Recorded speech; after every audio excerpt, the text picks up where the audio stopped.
परम प्रेममय श्री ठाकुर अनुकूल चंद्र शाश्वती ग्रंथ पाठ। मोर कथागुड़िक जो तुमर केवल कथा और चिंतार खोराक मात्र हुए करवा आचरण भितर दे सेगुड़िक जदि वास्तव में फुटे तोली न पार तेबे पाइबा जे तुम साच्छन्न रही ता किंतु अति निश्चय तुमर मु चरित्र जहा सत बुझी बा जानी मध्य जो माने ताहा ग्रहण करती नहीं बा सक्रिय समर्थन करती नहीं प्रायश असत् प्रलोभन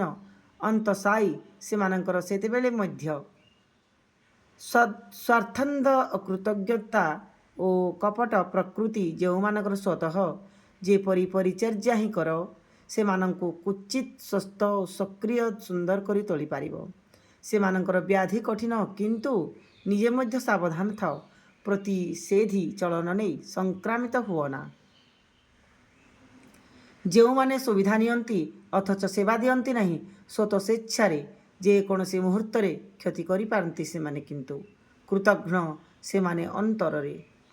जो माने सेवारे स्वार्थलोलुप बा सेवा विमुख आत्मस्वार्थी हीनमन्या अहंग्र पुजारी से माने मागिबार मध्य असरल से मानकर मागिबा प्रकृति ही एपरी जद्वारा हृदय खोली दिए ना काहारी छलनार भितर दे निजर गरिमार बजाय प्रयासी आत्मसमर्थनर एकमात्र अस्त्र ही होई उठे से मानकर अकृतज्ञता काहाकू आपणार भाविबा से मानक पक्षे सुदूर पराहत। जय गुरु जय गुरु।